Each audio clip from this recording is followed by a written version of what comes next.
2002 के अंदर यूनिटेक करके एक कंपनी में, तो कंपनी की मार्केट कैप थी 54 करोड़। मैंने जो घर बुक किया था 14 लाख का पड़ रहा था। By 2006 when I finally exited the stock was up more than 400 times.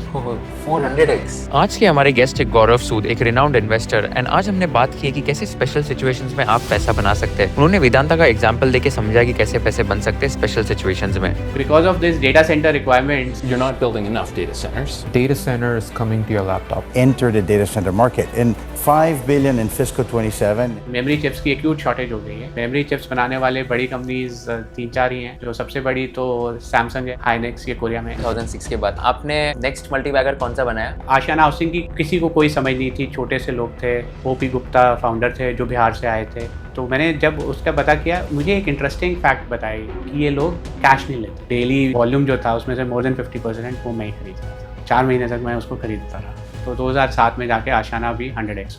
Warrant कितने में मिला था आपको? 76 रुपीज़। ओके। उसके बाद वो शेयर 300 का हो गया। तो 7.6 पे 300, आप देखिए क्या रिटर्न है। साउथ कोरिया का मार्केट इन 2025 74% रिटर्न दिया है, and the major reason is the company you mentioned, Samsung और हाइनेक्स। वो अभी भी उसका जो फॉरवर्ड पी है इज लेस देन 8। अच्छा, इतना कम है? तो कैसे मैं as a retail investor identify करूँ कि ओके मुझे अभी ये कंपनी के पार्टली पेड अप शेयर में इन्वेस्ट करना चाहिए? कौन सी कंपनीज है जो स्पेशल सिचुएशंस के थ्रू जा रही है, and I want to understand your thesis कि अगर ये होता है तो मैं ये कंपनी को इन्वेस्ट करूँगा नहीं करूँगा, आप कैसे देखोगे? जो recently which is very interesting I feel is company called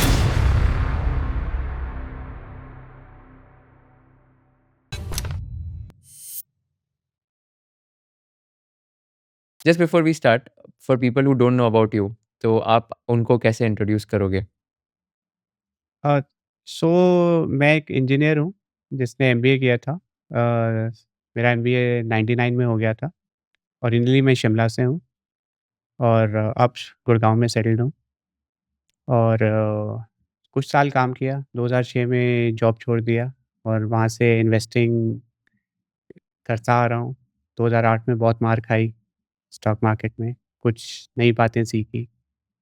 थोड़ा टाइम लगा वहाँ से कुछ रिकवर होने में, और फिर 2012-13 से मैं कह सकता हूँ कि मेरा स्टाइल थोड़ा उभर के आ गया, और तब से कुछ चीज़ें मैं एक रेगुलर कांस्टेंट वे में करता।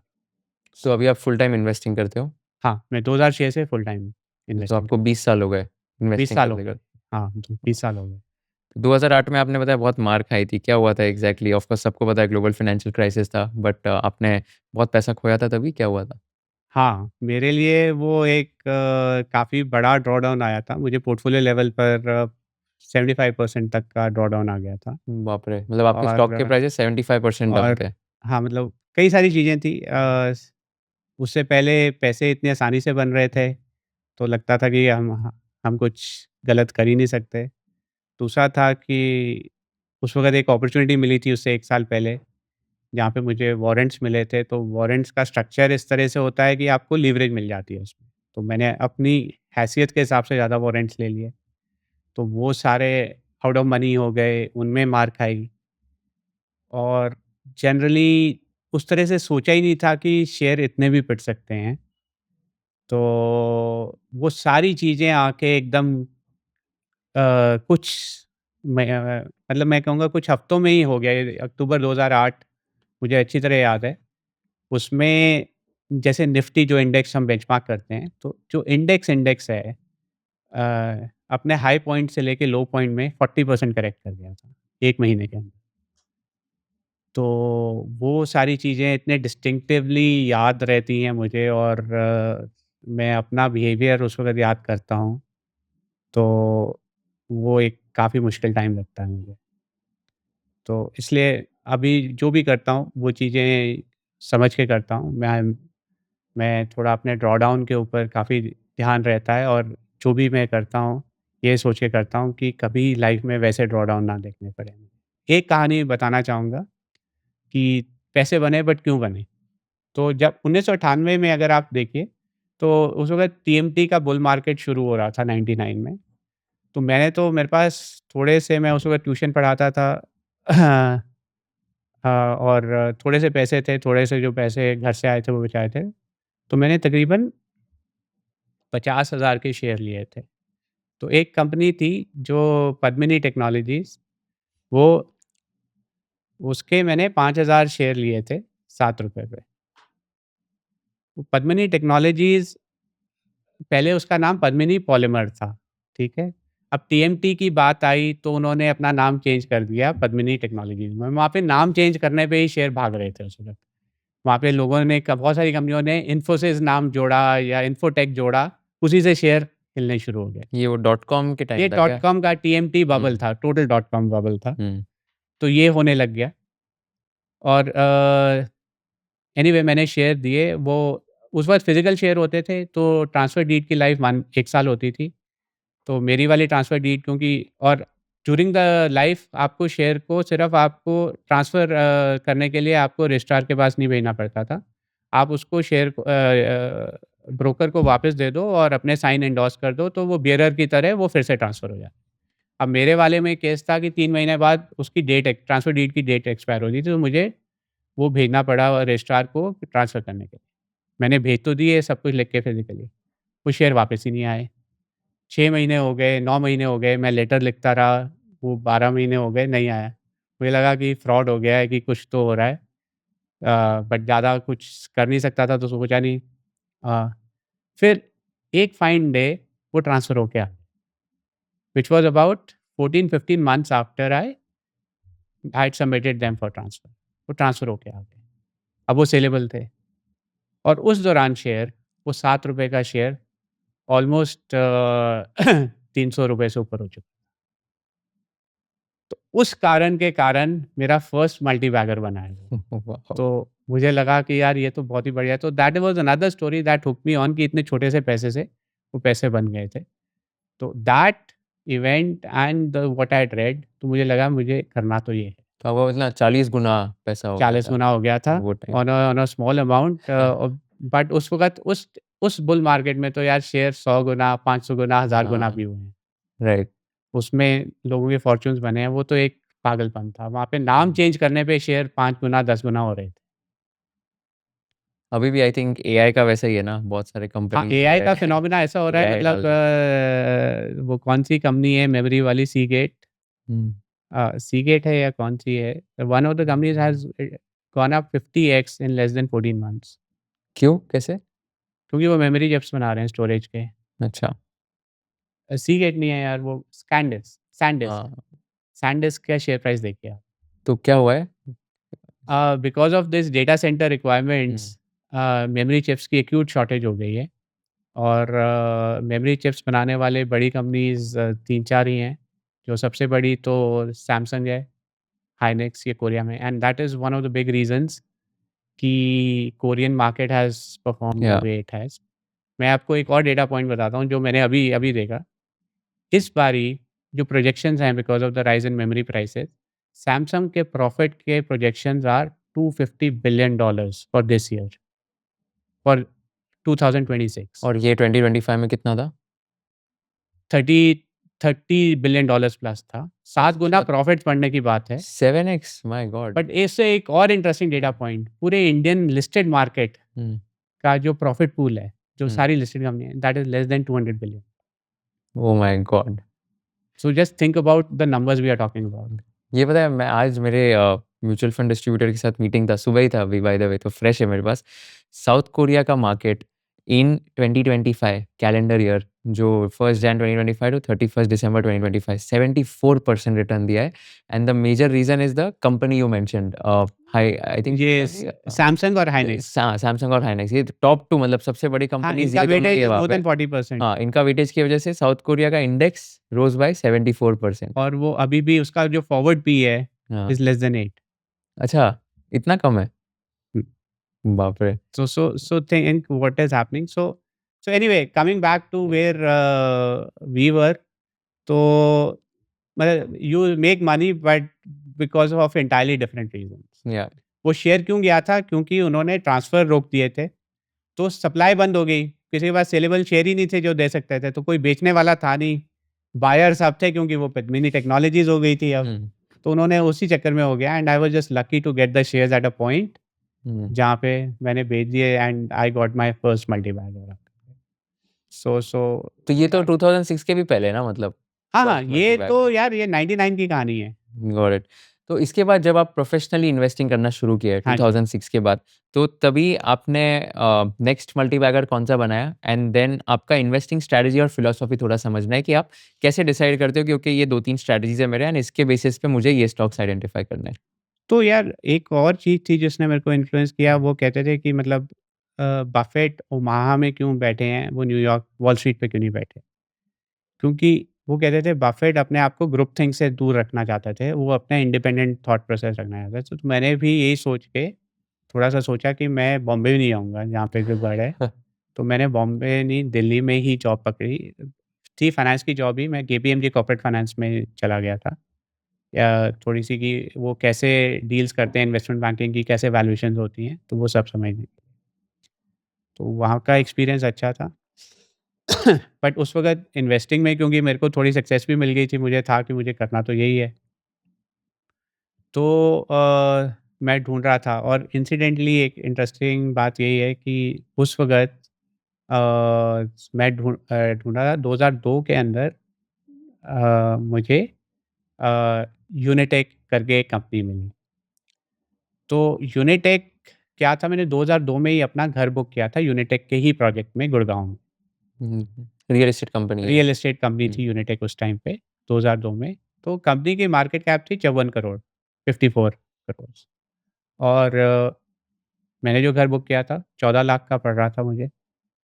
और मेरे जैसे उस वो एक 300 एकड़ का प्रोजेक्ट था गुड़गाँव के अंदर। तो जब मैंने कैलकुलेशन की तो मैंने तो एक फ्लोर बुक की है, एक छोटी-सी फ्लोर है। तो वहाँ पे मेरी जैसी फ्लोर्स वो 300 एकड़ के अंदर ऑलमोस्ट 6000 तो यूनिट्स होंगे, जिसमें वो कुछ फ्लोर्स बना रहे थे, प्लॉट्स बना के बेच रहे थे। तो मैंने कहा इस सब का कैश फ्लो अगर आप जोड़ो, तो कितना हो सकता है? और उसपे एक और एंगल था। जो दिल्ली में एयरपोर्ट है, उसके सामने एक जगह है महिपालपुर। वहाँ पे एक रेडिसन होटल है, जिसमें यूनिटेक उस वक़्त भी 57 या 58% ओन करता था, जो बैलेंस शीट में दिख रहा था। उस होटल में 350 कमरे थे। आप उसको जिस भी तरीके से वैल्यू करो, तो मुझे लगता था जो करंट मार्केट कैप है, तो होटल का स्टेक ही टेक ओवर कर लेता है। तो बाकी सब कुछ तो जो है, उन्होंने 2 प्रोजेक्ट सक्सेसफुली खत्म कर लिए थे, 3 लॉन्च हो चुके थे और वो अपने एनुअल रिपोर्ट में थोड़ी बहुत बात करते थे कि, और मुझे लगा कि बहुत कुछ है, तो मैंने वो लेना शुरू किया। तो वो धीरे-धीरे करके ले रहा था, मुझे इंटरेस्टिंग लगा।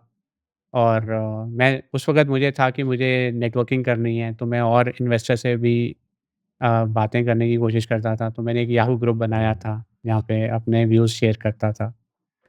तो उसी चक्कर में कुछ और लोग मिले मुझे उस दौरान। मैं नेटवर्क करते हुए आशीष चुग जी से भी मिला। तो उन्होंने भी बताया कि रियल एस्टेट इंटरेस्टिंग है, देख इसको। तो उसी कन्विक्शन के साथ वो था। अब वो शेयर मेरे लेने के बाद 18 महीने तक कुछ नहीं हुआ। मैं यही सोच रहा था कि क्या है, तो जनरली रियल एस्टेट शेयर्स पे बहुत नेगेटिव बायस होता था, क्योंकि उसमें कैश का काम होता था। तो वो आप जितनी मर्ज़ी सेल कर लो, अगर आप कैश में ही चीज़ें निकाल रहे हो, तो वो प्रॉफ़िट्स तो दिखेंगे ही नहीं। तो यही जनरल इंप्रेशन था, तो इंस्टीट्यूशनल लोग तो बिल्कुल ही इग्नोर करते थे रियल एस्टेट को। बट फिर एक तेज़ी 2003 के बाद वो तेज़ी आनी चाहिए शुरू हुई मार्केट में। और यूनिटेक के केस में क्या हुआ कि प्रमोटर का एक बेटा सिंगापुर में था।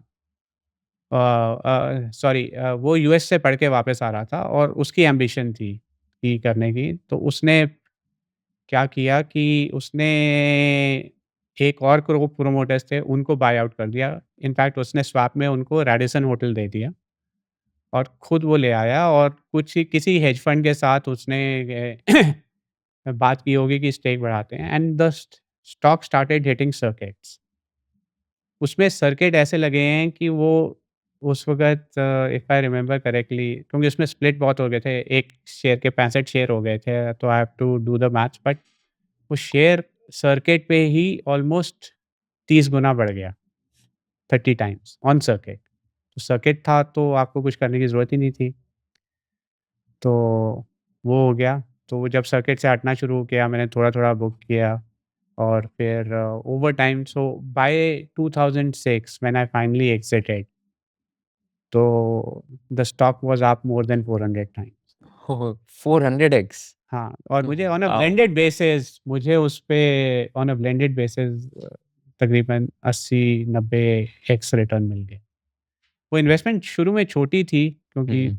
तब वही कर रहे थे, तो बट उसने मुझे कहा कि अगर मेरे को अभी तो मैंने इन्वेस्टमेंट ज़्यादा नहीं की है, तो अगर मैं तो मुझे था कि अगर मैं और कर लूँ ऐसे और मेरे को 100 बैगर मिल गया, तो उस वक़्त बुल मार्केट था तो ये सोच थी, तो दैट टूक मी ऑन। उसके बाद मुझे ऐसा लगने लगा कि यार जॉब में तो कोई मज़ा नहीं है, मुझे इन्वेस्टिंग ही करनी है। सो उस चक्कर में मैं फिर 2006 में आई क्विट। हम्म। उससे पहले एक और कहानी है आशियाना की। आशियाना में क्यों इंटरेस्टेड हुआ, ये एशियाना हाउसिंग। आशियाना हाउसिंग ये भिवाड़ी करके एक जगह है, जहाँ पे वो अ, छोटे से एक बिल्डर थे। बट आशियाना हाउसिंग की किसी को कोई समझ नहीं थी, छोटे से लोग थे। ओपी गुप्ता फाउंडर थे जो बिहार से आए थे। और तो मैंने जब उसका पता किया, मुझे एक इंटरेस्टिंग फैक्ट पता चला कि ये लोग कैश नहीं लेते। तो रियल एस्टेट में कैश नहीं लेते इज़ अ बिग थिंग। उस टाइम पे स्पेशली, आज से मैं 25 साल पहले की बात कर रहा हूँ, कि कैश नहीं लेते। तो मुझे डाउट था क्योंकि मैंने घर लिया था तो every builder builder would ask for some cash. तो मुझे डाउट हुआ, मैं एज़ अ बायर गया वहाँ पे भिवाड़ी में। भिवाड़ी 1 घंटा दूर है गुड़गाँव से। और पूछा कि मेरे को चाहिए, बट कहते सर हम कैश नहीं लेते। मैंने ब्रोकर के थ्रू बुलवा लिया किसी भी तरीके, तो मेरे को कन्विक्शन आ गई ये कैश नहीं लेते, तो मतलब वो कैश फ्लो उनके सिस्टम में से आएगा। और भिवाड़ी में उन्होंने अपना 1-2 प्रोजेक्ट बेच दिए थे और अब उससे ऑलमोस्ट 10 गुने स्केल पे एक नया प्रोजेक्ट कर रहे हैं। तो that's when I started buying Ashiana. और मैं अगले मेरे ख्याल से 4 महीने तक डेली वॉल्यूम जो था उसमें से मोर देन 50% वो मैं ही खरीद रहा था। 4 महीने तक मैं उसको खरीदता रहा, क्योंकि वो बहुत ही इलिक्विड था हम्म। और जो भी मुझे मिलता था वो खरीदता। तो फिर 2007 के बुल मार्केट में आशियाना, मतलब वो तब इंफ्रास्ट्रक्चर और रियल एस्टेट स्टॉक्स में ऐसी बूम आई, तो 2007 में जाके आशियाना भी 100 एक्स। तो वाओ। ये 2 कहानियाँ थी जिसके कारण 2006 में मैं वो हो गया। ये आई बट थिंक अपने पीक पे 70% of your portfolio was in Ashiana Housing and then you yeah lost 90% in drawdown 2008 या in this stock, right? Yeah absolutely. So तो क्योंकि 90% ड्रॉ डाउन हो गया आपका ये स्टॉक। क्योंकि मैं यूनिटेक बेच चुका था तब तक। हम्म। तो यूनिटेक की मैं वैल्यूएशन देखता था, और आशियाना जब सारा बढ़ भी गया, तब भी मुझे लगता था आशियाना तो यार यूनिटेक से वैल्यूएशन वाइज़ भी 5 गुना सस्ता है, तो मुझे महँगा ही नहीं लगता था on a relative valuation basis. तो आई हेल्ड ऑन, और क्योंकि वो इतनी तेज़ी से बढ़ रहा था, वो मेरे पोर्टफोलियो का 70% हो गया। तो ये, हम्म। और फिर जनवरी 2008 में बड़ा पहला झटका आया जहाँ पे वो शेयर ऑलमोस्ट 40% करेक्ट हुआ। तो उसके बाद मुझे लगा जो करेक्शन आनी थी हो गई, और अब इसके बाद क्या होगा? तो मैं उसी वक़्त उस सोच में था कि भैया ये तो जनवरी 2008 की, अरे आपको याद होगा 2000 जनवरी में रिलायंस पावर का एक बड़ा आईपीओ आया था, that is said to have formed the top of that bull market. तो उसके बाद अप्रैल मई में जाके शेयर्स फिर से बढ़ने शुरू हो गए, तो मुझे था कि अब हो गया बॉटम, अब यहाँ से। और उसके बाद फिर लीमन क्राइसिस आया। और उस वक़्त मैंने एक कंपनी में वारंट्स भी ले लिए थे, 4 लाख वारंट्स लिए थे। एशियन ऑयल सर्विसेज़ करके एक छोटी-सी कंपनी थी, 30 करोड़ की टर्नओवर थी उस वक़्त, 28 करोड़ की। और उसको बड़े ऑर्डर मिल गए थे, ऑलमोस्ट 170 करोड़ के ऑर्डर्स मिले थे। तो मुझे था कि वहाँ पे जिन लोगों ने टेक ओवर किया था मैं उन्हें जानता था, तो उन्होंने मुझे भी बोला कि तू थोड़ा हमें हेल्प कर दे, तो मैं उनके साथ जुड़ गया as part of the so called management team. तो उसमें वारंट्स मिले उसके अगेंस्ट, तो मैंने कहा बढ़िया है। और वो तो अब वो वारंट्स के लिए मुझे पैसे देने थे। वो वारंट्स ही ऑलमोस्ट 3 करोड़ के थे। तो 4 लाख वारंट थे, ₹76 पे थे, और उसमें सिर्फ 10% देना होता था, व्हिच वाज़ ₹7.6 पर शेयर। तो 30 लाख दिए थे, तो वो तो दे दिए, बट बाकी का 2,70,000 तो लीवरेज था। और फिर हुआ ऐसा कि 2007 में तो वारंट स्ट्रक्चर में क्या होता था कि आपको 10% अपफ्रंट दे देते थे और उसके बाद आपके पास 18 महीने का टाइम होता था to convert them into shares. Now अगर शेयर ऊपर चला जाए तो it was very easy for you to convert the shares and then pocket the difference. तो लीवरेज के कारण आपको रिटर्न्स बहुत सही आते थे। तो शेयर की प्राइस अगर वारंट की प्राइस से ज़्यादा है, तो बेसिकली आप कन्वर्ट कर लोगे तो आप बिकॉज़ कन्वर्ट मतलब आपको वो वारंट नॉट की प्राइस नॉट पे कि शेयर 20 मिलेगा। पर 20-30% ज़्यादा है, हाँ, 5 गुना ज़्यादा है। अच्छा, ओके। क्योंकि आपने वारंट कितने में मिला था आपको? ₹76 ओके। तो मैंने सिर्फ ₹7.6 लिए थे। हुँ, तो अब उसके बाद वो शेयर 300 का हो गया। हुँ, तो 7.6 पे 300 आप देखिए क्या रिटर्न है, वाओ! जो 250 का है। तो लीवरेज के कारण पैसे मिलते थे। हुँ, तो एनीवे वो 2007 में वो पीक बन गया। मतलब उसमें कई सारे चैलेंजेस थे। कंपनी को बिज़नेस तो वो ऑयल फ़ील्ड एक्सप्लोरेशन में करती थी बट उसको जो प्रोजेक्ट्स मिले थे वो मिज़ोरम और नागालैंड में था which are extremely tough tough terrain to work in. तो वो एज़ पर शेड्यूल नहीं चल रहे थे प्रोजेक्ट्स। तो 2008 आ गया। तो और मुझे था कि ये मैं सारे पैसे तो वारंट तो कन्वर्ट कर नहीं सकता क्योंकि इतने पैसे तो मेरे को सब कुछ बेचना पड़ जाएगा। तो मैं उसको 2 इंस्टॉलमेंट में 1.5 लाख पहले सोचा तो और मार्केट नीचे आने लग गया था।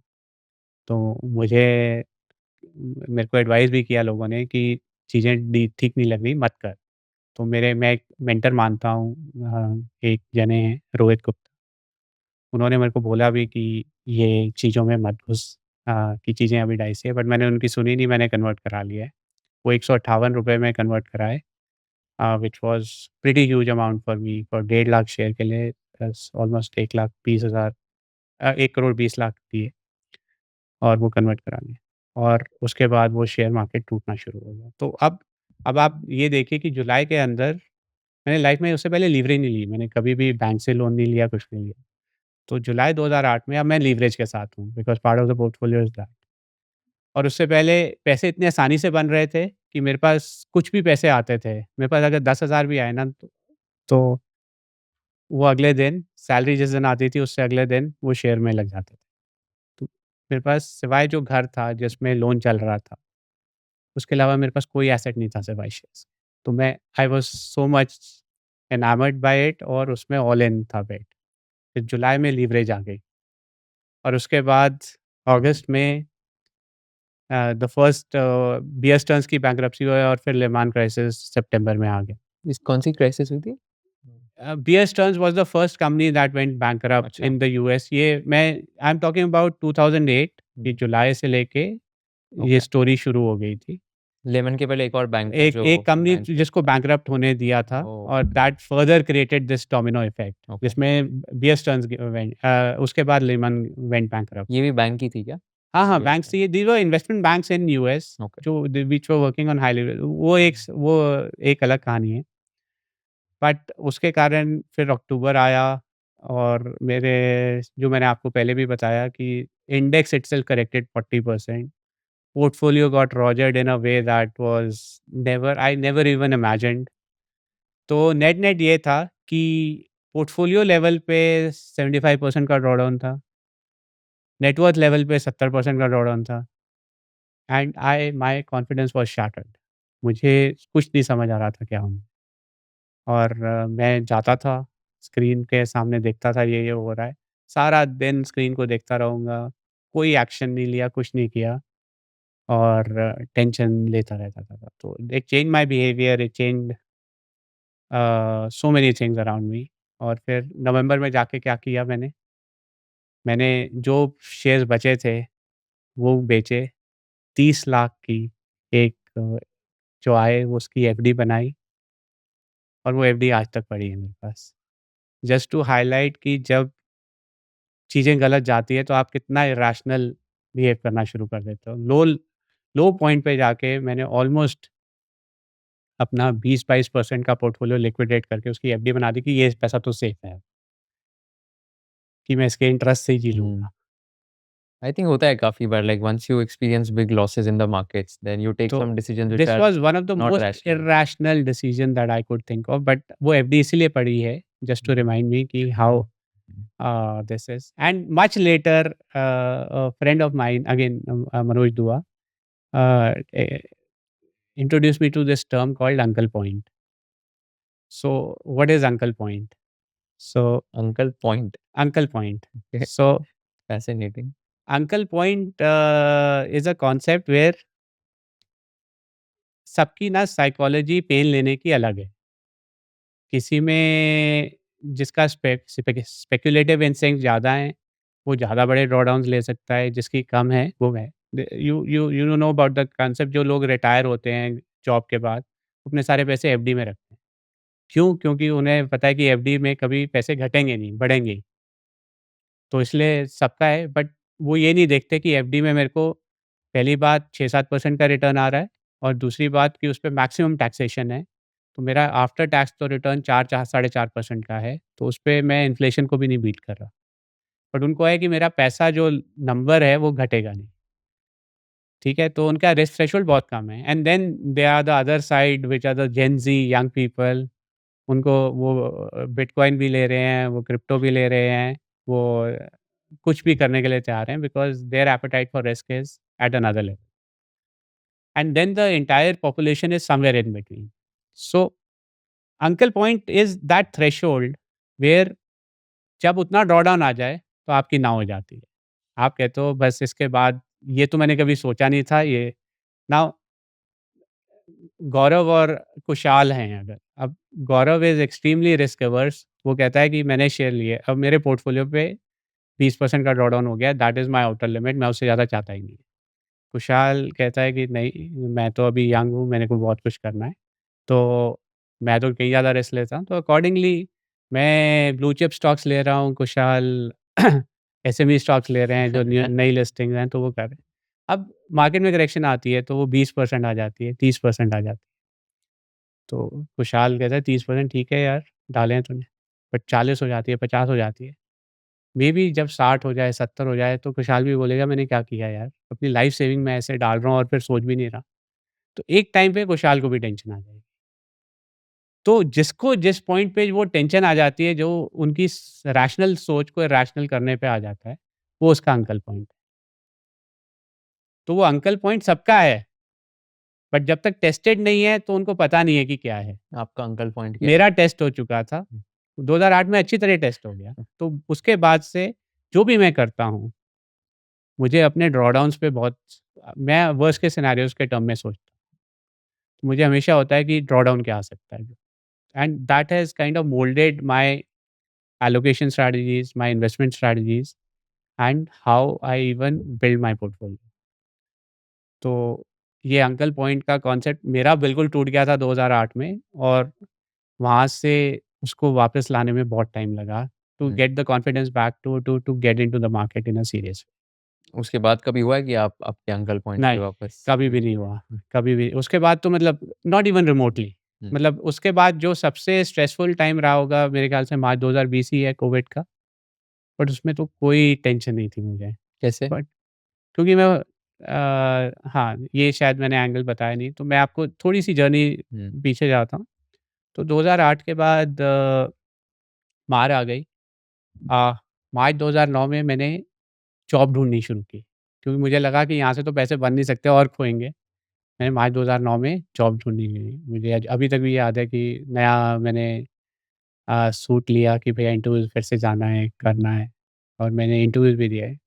6-7 इंटरव्यूज़ दिए, सिर्फ़ एक ऑफ़र मिली, और उस ऑफ़र में मेरा इंटरेस्ट नहीं था, तो मैंने नहीं ली। मैंने अपनी वाइफ़ को जाके बोला कि भैया मुझे 1 साल और दे दे, जो मैं कर रहा हूँ, जहाँ पे मेरा इंटरेस्ट है, जहाँ पे मेरा मन लगता है, मेरे को इसमें ट्राई करने दे कि मैं रेगुलर कैश फ्लो बना पाऊँगा, तो मैं करूँगा, वरना मैं फिर अभी टाइम भी खराब है कि 1 साल बाद फिर जाओ। तो वाइफ़ वाज़ ग्रेशियस इनफ, कहती कि ठीक है, करो जो कर रहे हो। और फिर उस वक़्त ये रियलाइज़ेशन हुआ कि मेरी जो डिग्रीज़ हैं, आईआईटी, आईएम की डिग्रीज़ हैं, वो किसी काम की नहीं है। स्ट्रेसफुल सिचुएशन में तो कुछ भी हो सकता है। तो फिर मैंने फिर से पढ़ना शुरू किया। मैंने बहुत कुछ पढ़ा, और उस वक़्त 2 चीज़ें समझ आई। एक थी special situations.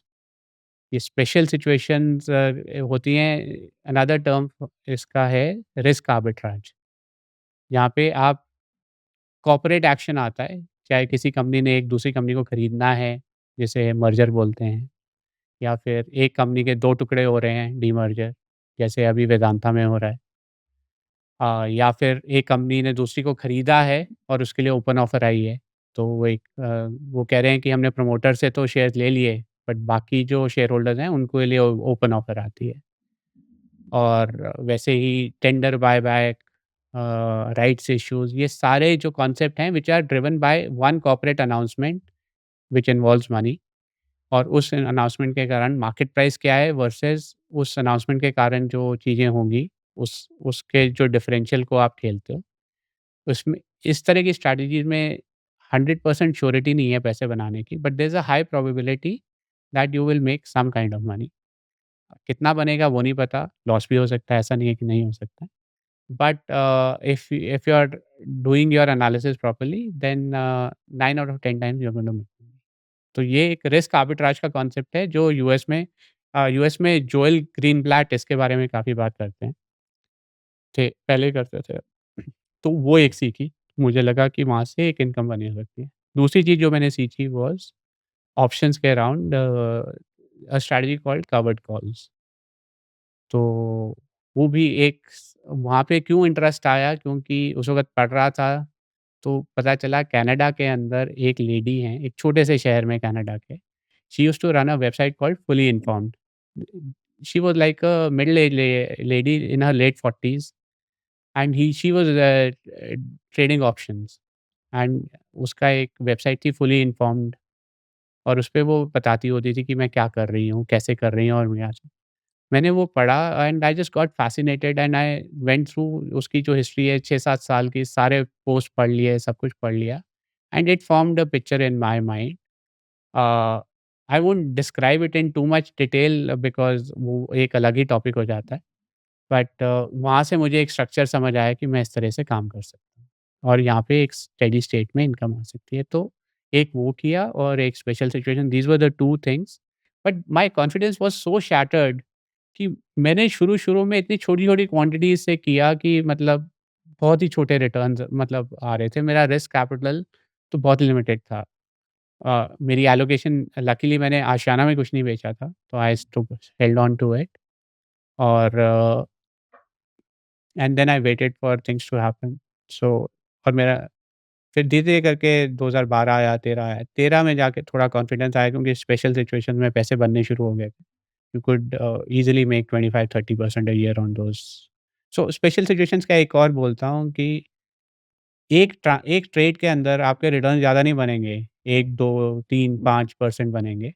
But the number of trades you do across the year would be many. So you are rotating your capital very fast और उसके कारण आपका ऑन अ कंपाउंडेड बेसिस वो रिटर्न्स बनते थे जो कि 25-30% हैं। तो वो बनने शुरू हो गए, फिर वहाँ पे कैपिटल भी मैंने बढ़ाना शुरू कर दिया।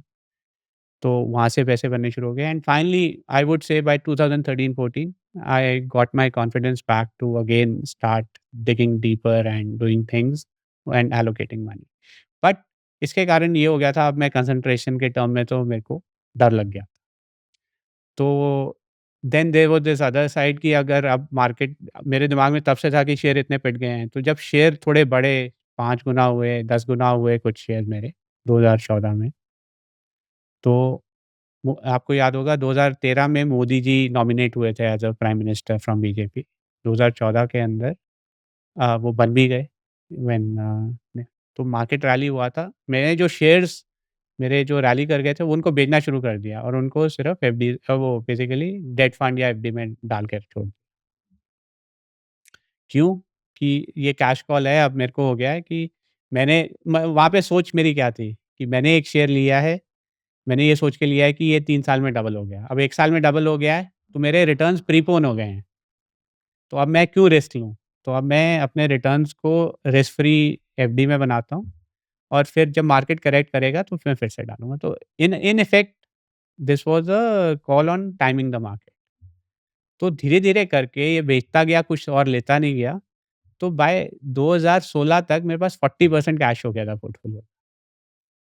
ठीक है, फिर से मैं कैश कॉल ले ली। आई सेड कि मैं कैश कॉल ले रहा हूँ कि अब मार्केट जब अगली बारी करेक्ट होगा, बड़ा करेक्शन आएगा, उसमें डालूँगा।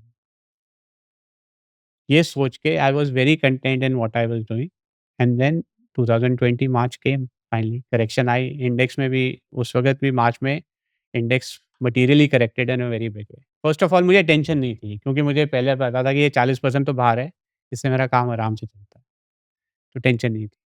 और दूसरा कि ये था कि ठीक है, वर्स्ट केस सिनेरियो है तो सबको अगर इफ़ेक्ट करेगा तो उसमें मैं भी एक होऊँगा तो क्या फ़र्क पड़ता है। तो बट जो मेरे पार्टनर मैं 2016 से किसी के साथ एज़ अ पार्टनरशिप रन कर रहा हूँ, सिद्धार्थ अग्रवाल। हम दोनों इकट्ठे इन्वेस्ट करते हैं, वो मेरे जूनियर हैं आईआईटी दिल्ली से। तो मैं उनकी रिस्क एपेटाइट मेरे से अलग लेवल पे है। तो उन्होंने मार्च में तो नहीं, अप्रैल में शेयर्स लेने शुरू कर दिए, मैंने नहीं लिए। मैंने कहा मुझे तो बहुत अनसर्टेनिटी है क्या है? और मैंने उस अप्रैल से लेके दिसंबर 2020 में कोई शेयर नहीं लिया क्योंकि 40% कैश जो कि बढ़ के ऑलमोस्ट 60-65% ऑफ द पोर्टफोलियो हो गया था क्योंकि बाकी शेयर तो पिट ही गए थे कि मेरे को ये था कि ये सेफ रखें तो सेफ है। एंड फिर फाइनली मुझे टुवर्ड्स द एंड ऑफ 2020 समझ आया कि जो मैं वर्स्ट केस सिनेरियो सोच रहा था वो तो कुछ हुआ ही नहीं, बल्कि इनफैक्ट कंपनीज़ के प्रॉफिट बढ़ रहे हैं because of the disruption in logistics and everything. और मैंने उसमें कुछ पार्टिसिपेट किया ही नहीं है, तो मैं क्या कर रहा हूँ? तो कैश कॉल किस बात की है? अगर मैंने बोला है कि ये मेरे को इन्वेस्ट करने हैं, तो कब करूँ? तो 2021 से वो इन्वेस्ट करने शुरू किए। बट उस वक़्त वो जो सबसे बड़ा लेसन मेरे को समझ आया कि कैश कॉल लेने का एटलीस्ट मुझे तो कोई फ़ायदा नहीं है, कि मैंने तो इफ़ेक्टिवली वो पैसा मार्केट से निकाल दिया और फिर डाला ही नहीं। तो मैं अपनी कंपाउंडिंग को ही हिट कर रहा हूँ। तो जब वो रियलाइज़ेशन आया, तो ये चीज़ समझ आ गई कि अब मैं कैश कॉल्स नहीं लेने वाला। सो आज की डेट में मेरी कोई कैश कॉल नहीं होती। मैं स्टॉक्स में इन्वेस्टेड हूँ और जब मुझे टेंशन होती है जैसे ये अभी जो अ, उसके बाद यूक्रेन वॉर आया और फिर अभी के लिए जो ये ईरान के साथ हो रहा है, तो मुझे जब टेंशन होती है तो मैं अपनी पोर्टफोलियो का हेज लेने के लिए पुट्स खरीद लेता हूँ। तो वो लॉन्ग डेटेड पुट्स सिर्फ़ निफ्टी के मिलते हैं, तो मैं निफ्टी से ले लेता हूँ। और एक टैक्टिकल कॉल एक और जो मैं यूज़ करने लगा हूँ आज की डेट में, वो है पोर्टफोलियो में स्मॉल कैप्स हैं, पोर्टफोलियो में लार्ज कैप्स हैं। तो जो लार्ज कैप्स हैं, उनमें डाउनसाइड भी कंट्रोल्ड है, बट अपसाइड भी लिमिटेड है। Small caps is on the other end of the spectrum कि वो उसमें रिटर्न्स भी बहुत ज़्यादा हैं, बट ड्रॉडाउन्स भी बहुत हैं। तो मैं एक रेशियो देखता था NSC sorry BSE small cap index जो कि जो मार्केट का जो सारा शेयर्स हैं जो किसी भी इंडेक्स में नहीं आते, बीएसई के किसी भी इंडेक्स में नहीं आते, वो बीएसई स्मॉल कैप इंडेक्स में होते थे। That price of that index divided by Nifty Nifty index, वो रेशियो आप देखो तो उसकी भी चार्ट बन जाती है। तो ट्रेडिंग व्यू में you can watch those charts. तो वो चार्ट में देखता था कि उसकी पूरी रेंज है, तो एक रेंज से ऊपर जा रहा है तो मैं मेरा डिसीजन पॉइंट ये होता था कि मैं स्मॉल कैप से वेटेज घटा के मैं लार्ज कैप्स में लाऊँगा और जब वो एक रेंज से नीचे आ जाएगा तो मैं स्मॉल कैप्स में फिर से घुसूँगा। तो that is the other structure that I have tried to follow over time.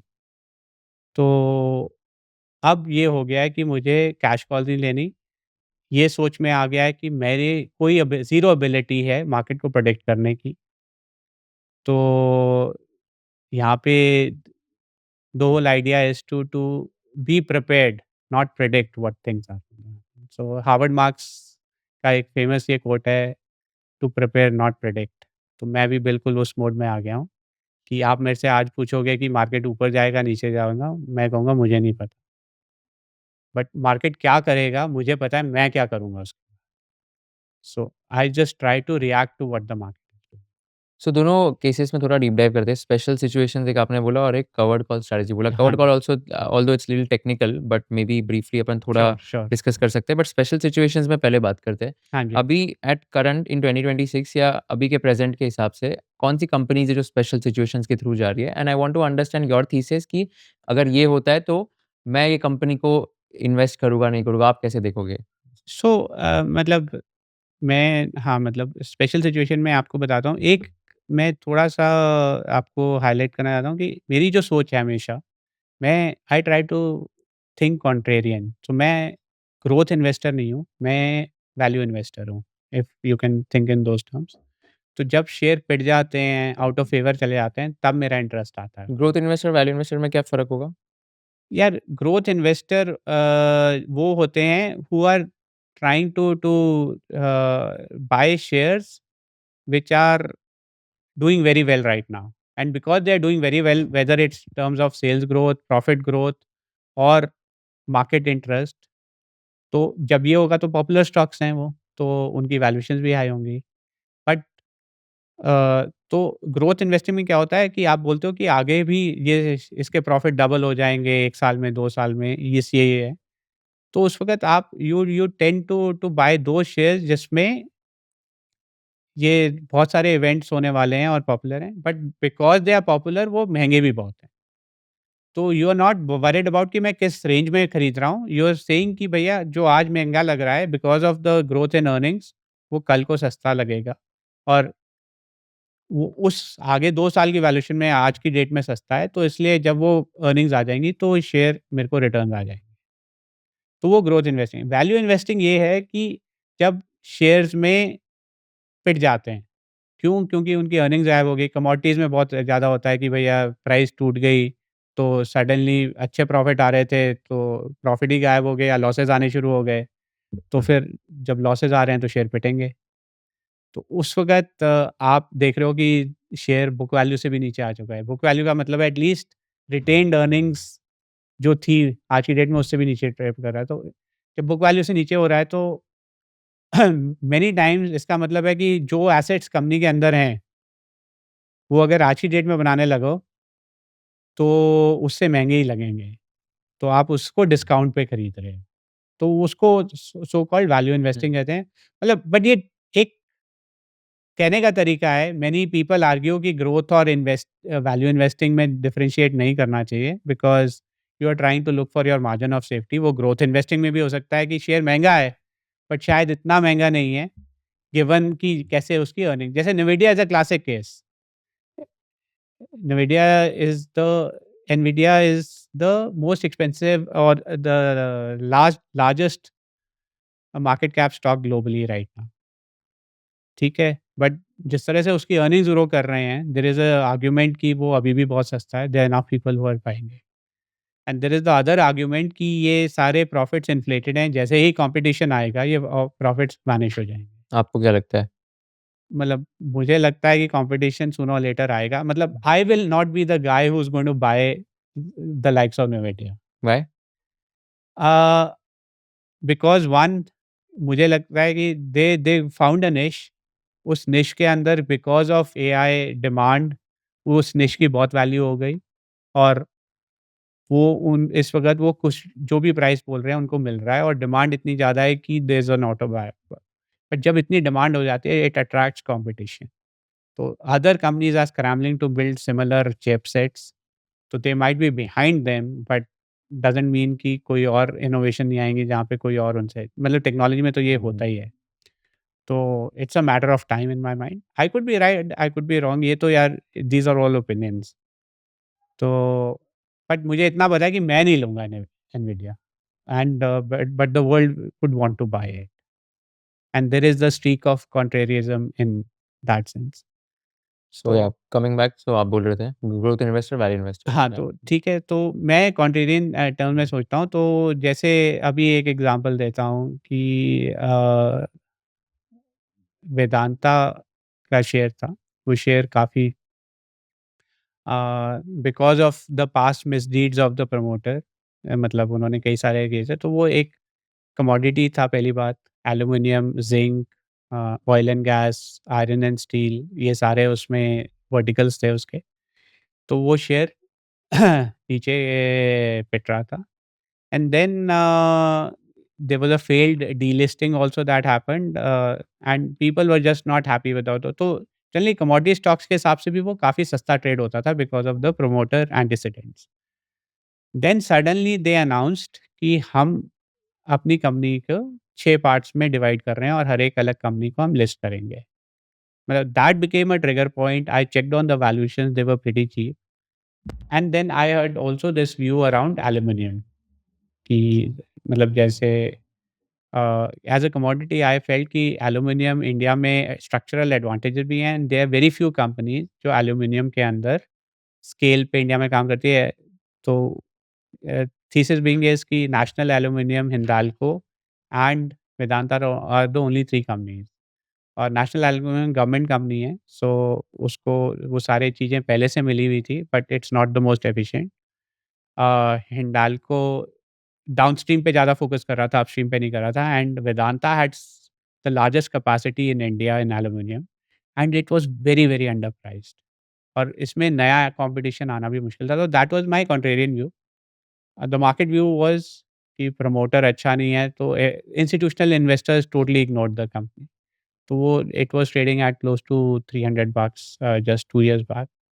And once they announced and since the special situation came in, I loaded on. I made it the highest allocation in my portfolio at that point.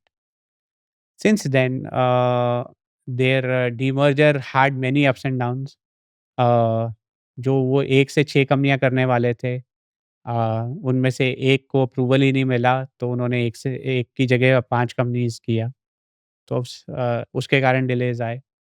फिर उनके जो demerger क्योंकि उसमें date भी था, तो date के को कैसे डिवाइड करेंगे? गवर्नमेंट ने जो Cairn erstwhile Cairn oil and gas होती थी, जो अब वेदांता के अंदर ही मर्ज हो चुकी थी, उसमें कहा कि उसकी कंटिंजेंट लायबिलिटीज़ बहुत सारी हैं, तो गवर्नमेंट ने अपोज़ किया उनके डीमर्जर को। तो एक बार ये क्वेश्चन मार्क हो गया डीमर्जर होगा भी कि नहीं? तो in spite of all that it played out and then the aluminium cycle started playing out. Aluminium जो पिछले साल 2200 पे था डॉलर्स पर टन, आज की डेट में $3600 पर टन पे आ चुका है। और साथ में they had outlined their expansion plans, तो ये बैकवर्ड इंटीग्रेट कर रहे हैं, ये एल्यूमीनिया भी बना रहे हैं, बॉक्साइट की माइन्स भी कर रहे हैं और कोल भी बना रहे हैं।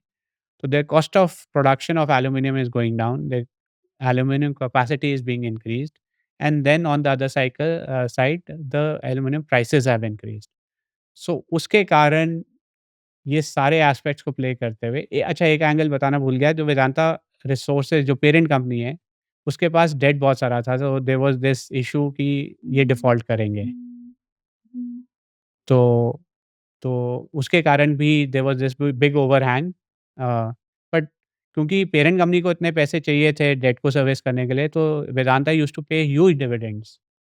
तो वो डिविडेंड्स अपस्ट्रीम जाते थे ताकि वो अपना डेट रीपे कर सकें। तो all this were adding against the stock, but once the aluminium cycle started playing out, the share since then, before the demerger, rallied from 300 to 770 or so before the demerger.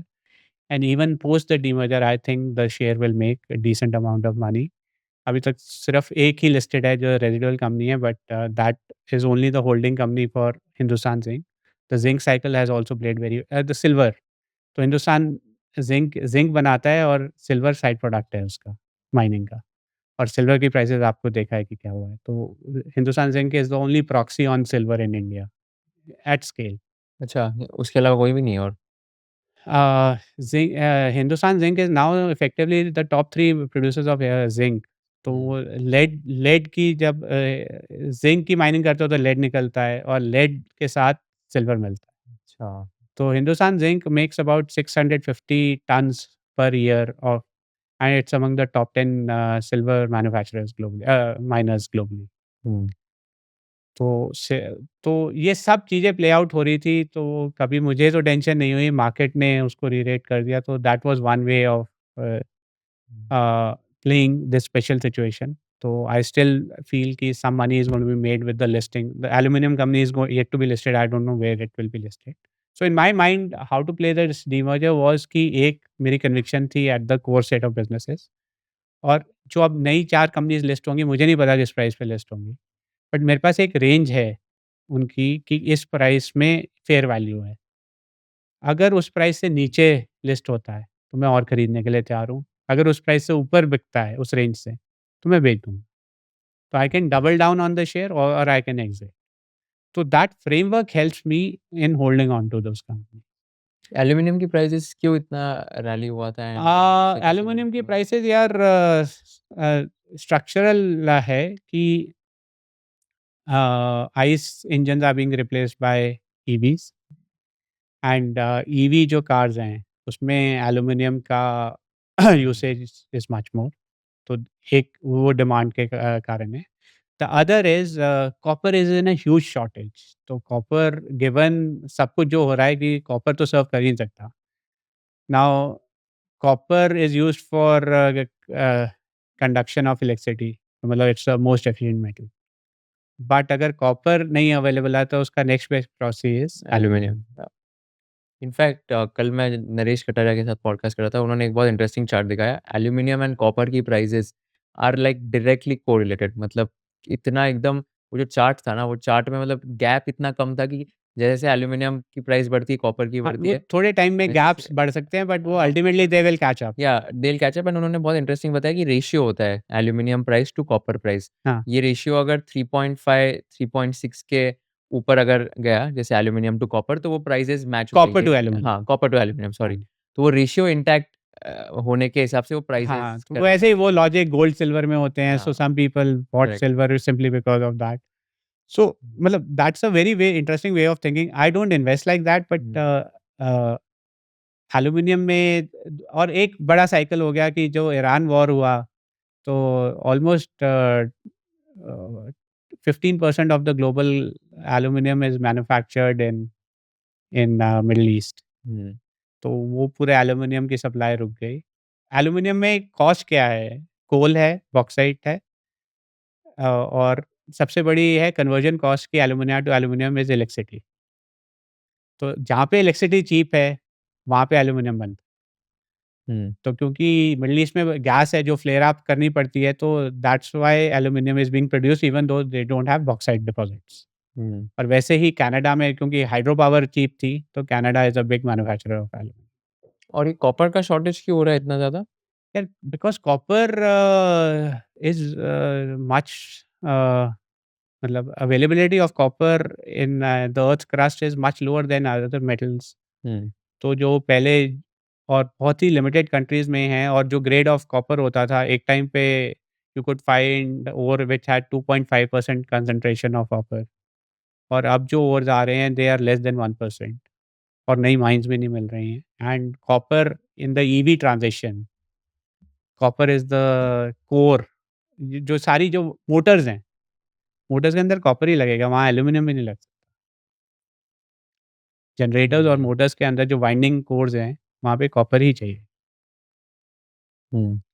तो इसलिए copper की वो cycle हैं, तो वो super cycle हैं। तो मतलब कहने का मतलब है कि आपने एक मैक्रो ट्रेंड पकड़ा, उस पे आपको लग रहा था सस्ता है and then you play and then a special situation also came in. So multiple factors yeah came in, so it was easy to hold on to such stories. Any other example apart from Vedanta so special situation पे? Special situation में एक और जो recent थी which is very interesting I feel is company called UPL, United Phosphorus Limited. तो ये भी काफ़ी बड़ी कंपनी है और एग्रो केमिकल्स की इंडिया की सबसे बड़ी कंपनी है जिसमें India is only about 25% of its operation, बाकी 75% इंडिया से बाहर है और ये कंपनी लार्जली एक्विजिशन से बनी है ओवर टाइम। तो ये तो इसका बैकग्राउंड है बट हुआ क्या था कि यूपीएल ने पैसे रेज़ करने के लिए इसमें भी डेट था, एक एक्विजिशन किया डेट था, तो उसको उसके कारण शेयर पिट रहा था। तो इन्होंने पैसे रेज़ करने के लिए राइट्स इश्यू निकाला। नाउ राइट्स इश्यू में भी एक इंटरेस्टिंग एस्पेक्ट था कि उन्होंने उसमें पार्टली पेड अप शेयर्स दिए, फुली पेड अप नहीं दिए। तो जो पार्टली पेड अप शेयर्स हैं, वो अ, दे सपोज़ कैसे अगर आप उसको समझ जाते हो कि ₹10 का शेयर है, नॉमिनल वैल्यू टिपिकली शेयर्स की 10 होती है। तो अगर उन्होंने बोला कि ₹5 का पार्टली पेड अप शेयर है, तो मतलब वो कहेंगे कि जो भी शेयर प्राइस है, सपोज़ उस वक़्त वो ₹600 पे ट्रेड हो रहा था। तो वो कह रहे हैं कि हम सिर्फ़ 50% पैसे माँग रहे हैं, तो ₹300 जो भी शेयर का rights issue rights I think was close to 400 something if I remember correctly. तो उसका हम सिर्फ़ आपसे 50% माँग रहे हैं और जो बाकी के जो पैसे हैं, जब हम कॉल मनी आपसे माँगेंगे तब आपको देने हैं। Now typically what happens is कि जितना पैसा उन्होंने मँगाना है, तो पार्टली पेड शेयर उस डिफरेंस के हिसाब से ट्रेड होना चाहिए। वो भी ट्रेडेबल है शेयर मार्केट में ट्रेड होता है। तो So the market price of UPL fully paid up share minus the money to be called on the partly paid is where the partly paid share should trade. But that share started trading at a 10% discount. Now UPL was also in FNO, मतलब futures and option segment में है. तो what you could do, आप partly paid share ले लो, खरीद लो, future से hedge कर लो. तो आपने मार्केट रिस्क एलिमिनेट कर दिया. अगर शेयर नीचे जाएगा तो वो भी नीचे जाएगा, फ्यूचर नीचे जाएगा. अगर शेयर ऊपर जाएगा तो पार्टली पेड भी ऊपर जाएगा और फ्यूचर्स भी ऊपर जाएँगे क्योंकि आप शॉर्ट हो तो आपको लॉसेस होंगे. तो आपने अपने आप को ट्रेड में लॉक कर लिया. बट जब ये partly paid share fully paid आप में कन्वर्ट होगा, तो ये फुली पेड शेयर के प्राइस पे ट्रेड होगा. तो वो जो 10% का डिस्काउंट है, वो आपको सारा मिल जाएगा. वो यू विल कैप्चर. सो और इसमें एक और जो इंटरेस्टिंग एस्पेक्ट है क्योंकि वो पार्टली पेड था, तो आपको उतना कैपिटल भी नहीं डालना. तो ऑन द कैपिटल वो 10% का जो रिटर्न दिख रहा था, वो एक्चुअली मैग्नीफाई होके 16-17% हो गया था. और साथ में उसके साथ एक और एंगल था कि जब आप फ्यूचर को रोल करते हो, मतलब रोलिंग का मतलब है 1 महीने के कॉन्ट्रैक्ट से दूसरे महीने में जाते हो, तो फ्यूचर्स हमेशा प्रीमियम पे ट्रेड करते हैं. तो बट आप जब शॉर्ट कर रहे हो, तो आपको वो प्रीमियम आपको मिल रहा है. आपको देने जब आप लॉन्ग होते हैं तो आपको देना पड़ता है, जब आप शॉर्ट हो गए तो आपको मिलेगा. तो वो भी मिल रहा है. तो जितने महीने तक वो नहीं था तो आपको वो प्रीमियम मिल रहा था. तो with zero risk on the trade you effectively made about 20% return. वो थोड़ा लंबा खिंच गया था. But depending on the timing, मेरे तो एक दोस्त हैं, उन्होंने खरीदा अ, और 2 हफ्ते में ही उनको वो ऑलमोस्ट 13-14% का रिटर्न मिल गया. हाँ, और उन्होंने वाओ! क्वांटिटी में खरीदा था. अच्छा. तो मतलब मार्केट में स्पेशल सिचुएशंस ऐसी होती हैं कि depending on how things are playing out, sometimes you can make very good returns. You just have to keep your eyes and ears open and you need to learn to take position sizing उसमें कैसे करनी है. तो कैसे मैं as a retail investor identify करूँ कि okay मुझे अभी ये पार्टली पेड अप शेयर, ये कंपनी के पार्टली पेड अप शेयर में इन्वेस्ट करना चाहिए? यार जब पहली बात राइट्स इश्यू कम आते हैं और उनमें से 10 में से 1 शेयर होगा जहाँ पे पार्टली पेड है, तो वो तो होमवर्क करना पड़ेगा कि कंपनी को भी समझना है आपने कि मैं इस कंपनी में लॉन्ग भी होना चाहता हूँ कि नहीं. और दूसरा एक एंगल है, इसमें आप रिस्क नहीं ले रहे थे क्योंकि आप फ्यूचर्स से शॉर्ट कर रहे थे. बट एफएनओ तो 5,000 कंपनी में एफएनओ तो सिर्फ 200 कंपनीज़ में है. Do you recommend anyone who is watching this कि यंग एज है सपोज़ तो थोड़ा-सा लेवरेज लेके रिस्क लेनी चाहिए पोर्टफोलियो पे या लेवरेज लेना ही नहीं चाहिए स्टार्ट में? यार मतलब I am not a proponent of leverage, but hmm, मैं ये भी समझता हूँ कि जब आप थोड़े यंग होते हो, तो आपकी रिस्क एपेटाइट ज़्यादा होती है. As your age grows your risk appetite is bound to go down.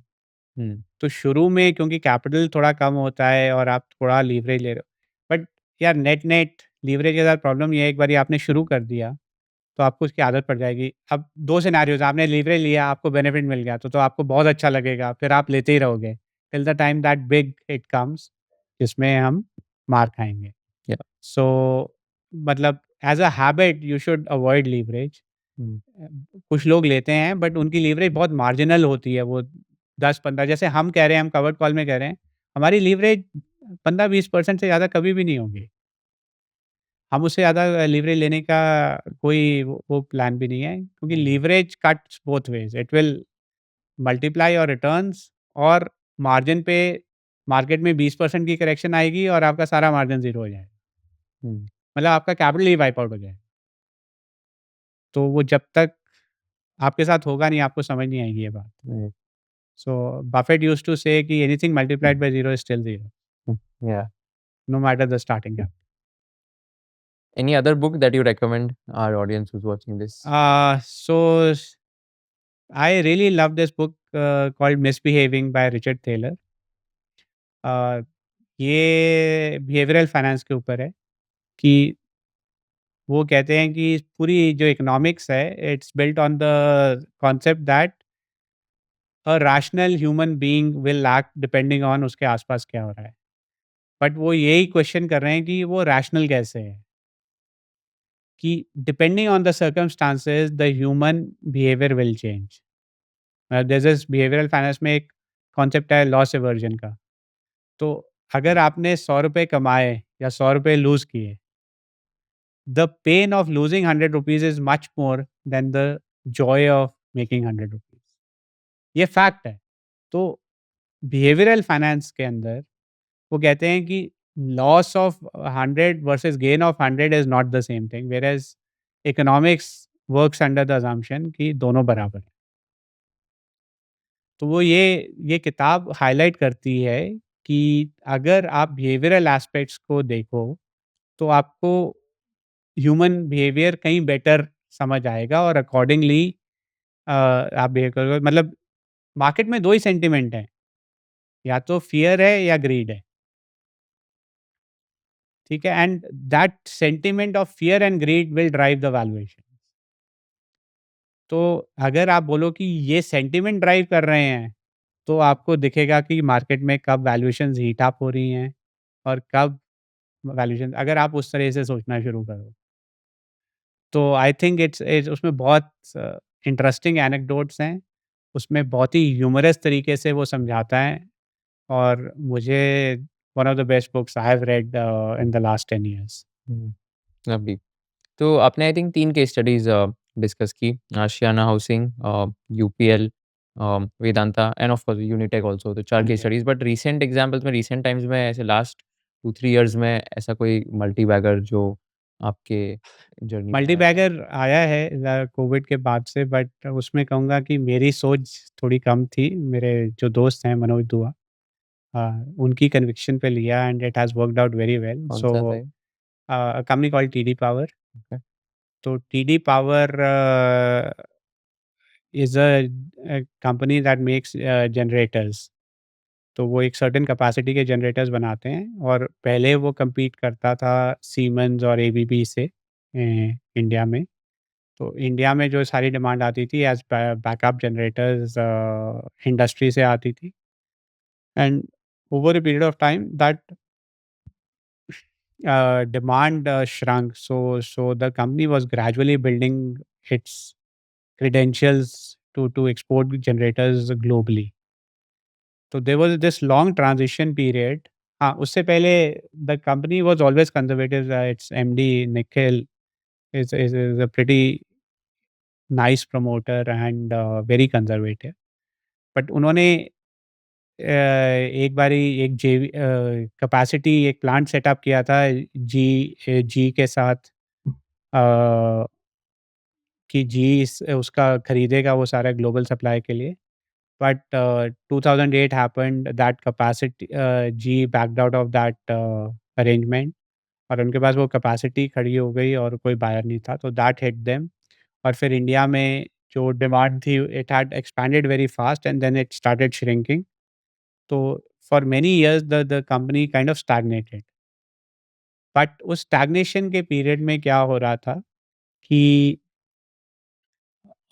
they were gradually building their credibility globally. तो जो इंडिया की sales which was 80% at one point kind of started reversing by the time we looked at it. Global sales were already more than 50% of their sales. तो while top line में stagnant था, revenue cut नहीं हो रहा था और ये change हो रहा था अंडरलाइंग बिज़नेस में। Since then the global sales keep taking off, they got empaneled with more and more AEMs. So over the last 3-4 years, their sales have grown at more than 20%, and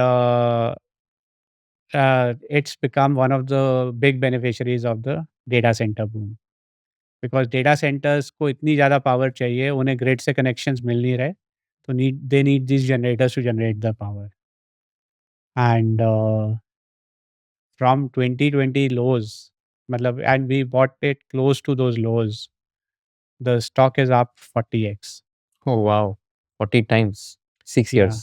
So, but this is, I benefited out of it, but this was largely the insights from a good friend. मैं मनोज दुआ की बात जो आपको तो बता। इसमें कैसे वैल्यू होते हैं ये कंपनीज़, इसमें क्या मल्टीपल्स होते हैं यूजुअली? सर, ऐसा होता है कुशाल कि जब कंपनी की सेल्स नहीं ग्रो कर रही होती है ना, तो वो शेयर्स इग्नोर्ड हो जाते हैं। वो हुँ, कहते हैं कुछ तो हो नहीं रहा, इसमें क्यों जाएँ? बट अगर आप कई बारी उन्हीं कंपनीज़ को डिग करो, तो आपको पता चलता है कि अंडरलाइंग बिज़नेस कुछ-कुछ बदल रहा है। कि एक कम जो dominant part of the business था, वो स वो स्केल डाउन कर रहा है या उसमें मार्जिन्स खत्म हो रहे हैं, but there is another part of the business that is growing, but because it was a smaller part उसकी कंट्रीब्यूशन दिख नहीं रही होती है। बट अगर वही ट्रेंड्स कंटिन्यू होंगे, तो the smaller part will become the dominant part and that's when those की टर्निंग पॉइंट्स गेट हाइलाइटेड और सडनली उसके मार्जिन एक्सपैंड होने शुरू हो जाते हैं, उसकी ग्रोथ एक्सेलरेट होनी शुरू हो जाती है। और जब लोगों को दिखता है तो then people will start piling on. So and the other point was that कि 2020 हैड हैपेंड, द स्टॉक जिन लेवल्स पे था, वहाँ से भी वो 60% पे करेक्ट कर चुका है। You got it cheap also hmm. And since Manoj ji had studied it from much higher levels, तो उन्हें पता था and he just hearing him out, we got convinced also. So hmm. so that's how that ride happened. So that was in fact post-COVID, so that was the best return that we generated. But इसमें usually कैसे होता है like कोई specific multiple जैसे EV, EBITDA, P, PB या ऐसा कुछ होता नहीं, है नहीं, हम इसमें या सारे स्टैंडर्ड मेट्रिक्स ही देखते हैं मतलब अगर मेंटल अकाउंटिंग करें तो सबसे पहले तो प्राइस टू बुक और price to earnings is the biggest criteria. ज़्यादातर हमारे सर्कल में उसी में देखते हैं कि वहाँ पे। But then you also want to see the quality of earnings, वो अर्निंग्स हुँ, बढ़ रही हैं, घट रही हैं। तो फर्स्ट स्कैन में ये हो जाता है। तो but subsequently then you when you dig deep then you understand कई बारी वन टाइम गेन्स आए होते हैं, उसके कारण हुँ, अर्निंग्स बड़ी होती हैं which will not be repeatable. So this is where as a analyst you have to dig deeper. Hmm. Can we also talk about a stock or a company which you invested in let's say 2012-13 के बाद ऐसा कोई हुआ है कि आपने किया and then उसने नेगेटिव रिटर्न्स दिया या तो वो पूरा ज़ीरो पे चला गया, ऐसा कभी हुआ है आपके साथ? And then how did you deal with that? 2008 का आपने बताया 90% drawdown and all in one stock but उसके बाद कभी ऐसे हुआ है कि कोई एक कंपनी में आपने गलत बेट किया या तो प्रमोटर आइडेंटिफिकेशन में गलती हो गई? यार मतलब आई वुड से कि देवर कंपनीज़ जहाँ पे my bet on the promoters went really wrong. और फिर एक डेल्टा कॉर्प करके कंपनी थी, वहाँ पे एक हमने डिस्प्रोपोर्शनेट बेट ली थी अपने पोर्टफोलियो साइज़ के हिसाब से, विद द असम्पशन कि मतलब देयर वाज़ दिस व्यू कि कैसिनोज़ इंडिया में बहुत लिमिटेड हैं एंड वो गोवा में कला चला आ रहा है and we had this view कि कैसिनोज़ गोवा में स्टार्टिंग पॉइंट है, वो सिक्किम में, दमन एंड दीव में बात कर रहा था एंड आवर बिलीव वाज़ कि इंडिया में से इतने लोग कैसिनो में खेलने बाहर जाते हैं, तो why would India want to lose? Hmm, and once Modi came in, we had this view कि वो अलाउ करेंगे hmm, and there was enough murmur around it. तो हमने वो किया और उसके बाद स्टॉक साइडवेज़ भी रहा 2-3 साल। तो फॉर वन रीज़न और द अदर कुछ ना कुछ कारण से वो बढ़ता था, घटता था, बढ़ता था, ज़्यादा कुछ हुआ नहीं। And then suddenly this new rule came in saying कि भैया जो भी ग्रॉस रिसीप्ट्स हैं, उस पे 28% टैक्स लगेगा कि अगर कोई चिप्स ले रहा है ₹100 के, उस पे जीएसटी लगेगा, वो जो पीनल जीएसटी है 28% का। नाउ दैट चेंज्ड एवरीथिंग क्योंकि अगर उसकी इंटरप्रिटेशन लें तो आप ₹100 के चिप्स दे रहे हो, तो आपने उस पे ₹28 देके आपको ₹72 की तो वैल्यू मिलेगी और फिर आप उसको डाल रहे हो, फिर उसके बाद जब आप हार रहे हो कुछ नहीं मिल रहा, जब आप फिर से जीत रहे हो उस पे फिर से 28% करेंगे। तो दैट अगर आप उसको लिटरल सेंस में लेते हो, तो कोई कैसीनो आएगा क्यों इंडिया में? तो वो जब आ गया उस वक़्त subsequently the companies fought for it and then they get कि ऑन अ नेट लेवल जो भी सारी उसकी बेट्स होंगी उनका जो ऑन अ नेट बेसिस जो होगा उस पे टैक्स लगेगा। But still the tax was so humongous कि it impacted the flow so we got out of it with almost 60-65% drawdown. तो वहाँ पे प्रमोटर्स ने कोई गलत नहीं किया। It's just that hmm, the way the rules got changed hit them in a big way and तो एक उसके कारण अब हम एक नया फ़िल्टर लगाने की कोशिश कर रहे हैं at least we are trying कि अगर हमें कंपनी पे कन्विक्शन है और जो भी है और शेयर में कुछ नहीं हो रहा and it's testing our patience, तो उसकी एक आउटर लिमिट है। मतलब ये एक और इन्वेस्टर फ्रेंड से ही सीखा है कि 3 साल देते हैं हमें देना है एक स्टॉक। अगर 3 साल में हमारी कन्विक्शन होल्ड करती है, कुछ गलत नहीं हुआ है और शेयर वही है, तो निकल जाओ। हुँ, तो वैल्यू ट्रैप से निकलने का एक ये तरीका। Right. So this is I haven't practised it but I plan to. On an average आप कितने टाइम के लिए एक स्टॉक को होल्ड करते हो? सो यार ये एक और चैलेंज आ गया है post the changes that are happening globally. I typically used to think about when buying a stock with a 1 to 5 year horizon. अब इंक्रीजिंगली मुझे मुश्किल लग रहा है कि लंबा सोचना है। अ, एक पहले ट्रम्प साहब आ गए हैं, तो उनकी एक अनाउंसमेंट बहुत कुछ बदल देती है। और दूसरा जो एआई से चेंजेस आ रहे हैं, अब एआई के नैरेटिव्स बहुत ही एक्सट्रीम हैं। एक कह रहे हैं कि मतलब ऑल कि there will be mass layoffs across the globe और उसके कारण बहुत ही ज़्यादा परचेज़िंग कैपेसिटी। तो एक तो कह रहे हैं कि कौन से लेऑफ्स होंगे वो इंडस्ट्री, जैसे आईटी इंडस्ट्री में तो ऑलरेडी करेक्शंस आ गई हैं। बट अगर वो होगा तो every industry is gonna be hit simply because अगर लोगों के पास पैसे ही नहीं होंगे तो वो खर्चेंगे क्या? तो हर प्रोडक्ट की डिमांड, हर सर्विस की डिमांड हिट हो जाएगी। तो अगर वो हो रहा है तो बहुत कुछ बदलने वाला है। बट हम बोलें कि वही होने वाला है कि that is not the only alternative, hmm, so very difficult to predict कि होगा क्या। Right. So there are too many narratives, too many experts out there. So we're just trying to absorb the information. But because of that, I have stopped taking those long calls. I only try to now think in terms of 1 or 2 years. हुँ, और उसके कारण क्या हो गया है कि मतलब it's more structural stories की टर्म्स में रादर देन वो साइक्लिकल स्टोरीज़ पे ज़्यादा ध्यान आ रहा है कि ये शेयर ज़्यादा पिट गए हैं, ये यहाँ पे देखते हैं। जैसे आईटी अब इतना करेक्ट हो गया है तो आईटी देखने का देख रहे हैं कि वहाँ पे can we take a contra bet out there. But we are not thinking कि ये कंपनी 5 साल में ही हो जाएगी या 10 साल में ऐसी हो जाएगी। उस तरह से बिकॉज़ वी डोंट नो 5 साल बाद दुनिया कैसे दिखेगी। हुँ। सो थोड़ा वो सोच में फ़र्क आ रहा है। आई थिंक आप Charlie Munger and Monish Kabra को काफ़ी एडमायर करते हो एंड यू फॉलो हाँ, लॉट ऑफ एब्सोल्यूटली एक्सपेंसिव यार। Monish so Kabra also follows you on Twitter I think right? Yes at one point but I didn't realize he still does. So मैं अब active नहीं होंगी ज़्यादा अच्छा ट्विटर ओके। पे। क्या बट सीखा है आपने उन दोनों से एंड क्या ऐसी चीज़ है जो बहुत अच्छी सो लगी? यार Charlie Munger first of all the whole concept of mental models। मतलब उन्होंने मतलब एक चीज़ बहुत सारी चीज़ें बोली हैं उनकी।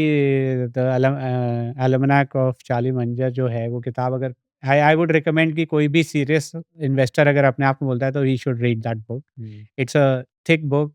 It's basically a summary of all his lectures that he has given over time till that time and it's an amazing insights that you might get on that guy.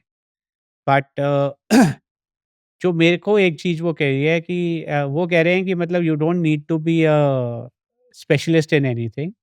You need to just know the basic functioning models across all streams of life. And one of the things that has really helped me in thinking is when he said that कि tell me the incentives and I will tell you the actions.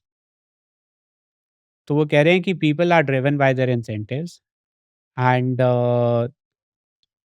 आप अगर इस चीज़ को समझते हो तो then try to align the incentives in a way that is positive for the organisation और for whatever. तो जहाँ पे भी इंसेंटिव्स मिसअलाइन्ड हैं, वहाँ पे गलत चीज़ें होने के चांसेस बहुत हाई हैं। एग्ज़ाम्पल वेल्थ मैनेजमेंट में a wealth manager comes to you and says कि he is supposed to in his fiduciary responsibility he is supposed to come to you and tell you this is the product that will give you the best risk adjusted returns. यही push करते हैं largely. But practically में क्या हो रहा है, वो उस म्यूचुअल फंड को या उस प्रोडक्ट को बेच रहे हैं जहाँ पे उनकी मैक्सिमम फीस है। क्योंकि वो म्यूचुअल फंड जो जिसमें वो बिलीव करते हैं, अगर वो उनको कमीशन नहीं दे रहा, तो वो उसको कभी पुश ही नहीं करेंगे। तो it can explain so much why your banks जो भी हैं स्पेशली जो ओल्ड एज पीपल हैं उनको मिस सेलिंग इतनी क्रॉस सेलिंग कर करके कि वो कुछ कुछ पुश करते रहते हैं क्योंकि उनको इंसेंटिव्स ही वहाँ से बंधे हुए हैं उनके सारे सेल्स टारगेट वहाँ पे बसे हैं और सो किसके इंसेंटिव है अगर किसी मैनेजमेंट टीम में है कि सीईओ के उससे लिंक्ड हैं कि भैया आपकी कंपनसेशन ही इससे लिंक्ड है कि शेयर प्राइस कहाँ होगा तो वो अपने शेयर को बचाने के लिए वो बायबैक्स ही करते रहेंगे। मतलब यूएस में there is a phenomena where so many companies have bought back their shares by taking debt. Debt free balance sheet से लेके बोरो कर रहे हैं और शेयर्स खरीदे जा रहे हैं, irrespective of what the valuations are. क्यों ऐसे? क्योंकि अगर शेयर प्राइस एक लेवल तक रहेगा, हुँ। तो सीईओ का बोनस उससे लिंक्ड है, उसका ओह! तो शेयर बायबैक करते हैं एंड बायबैक से प्राइस वही वही आप उनके इंसेंटिव देखो ना क्या बंधे हुए हैं, तो हुँ, उनके एक्शन भी तो वैसे ही ड्राइव होंगे। They will find ways to justify किसी को है कि भैया अगर हमारी आपकी सेल्स हो गई है कि आप अपनी सेल्स डबल कर दोगे अगले 3 साल में तो वो फिर एक्विजिशंस ढूँढेगा। एक्विजिशन किस प्राइस पे मिल रही है उससे फ़र्क नहीं पड़ता ना, उसका तो वो टारगेट है। Correct. Hmm, So again, so this concept helps me see the world a lot clearer than I used to. And this is just one concept. And Manjar is a master. Matlab, in fact, I like him much better than Buffett now. Hmm, hmm, So Buffett has these worldly wisdoms. Is much more popular, but you can make out that Charlie Munger wasn't driven just by money. Hmm, He was driven by his thirst to understand things, and he was also driven by to make how he could make contributions to the world around him. So I'm a bigger fan clearly. Lovely. Uh, अच्छा मनीष पबराई का anecdote ऐसा है तो when I was in a job I travel to US तब Manish Pabrai had lost his funds and I मुझे भी था कि मैं कभी अपने फंड लॉन्च करूँगा या कुछ था। तो I actually reached out to him on his website पे ईमेल है and he was kind enough to reply back to it and then I told him I am in the US तो बात करते हैं। So he shared his number and we had this 1 hour long conversation. So once I heard him and that's the time I realized he was such a nice human being that way, not just an investor. So I've always thought of him in that way. And now seeing him, he wasn't always successful with his stock picks. मतलब अगर वहाँ से उस arc में देखें पिछले 20 साल के आर्क में, तो he has had multiple uh, periods जहाँ पे he's underperformed.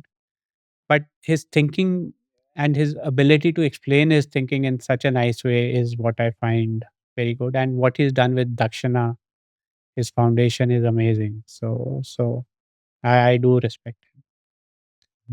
Amazing, very insightful, super lovely conversation, बहुत मज़ा आया आपसे बात करके। Last question which is a tricky one, if you are in the shoes of Kushal Lodha and if you are interviewing mister Gaurav Sood, what is one question you would like to ask him towards the end? What is the one question I would want to ask? So after all that you have learned, what I would ask is after all that you have learned, would you still want to live the your life all over again, or would you want to change something? Wow, that's a deep one. So would you want to change something? Yes, definitely. Certain things I just realized that money should not be the only goal in life. Hmm, I've missed out on many things because I was so focused on trying to find the next multi-bagger.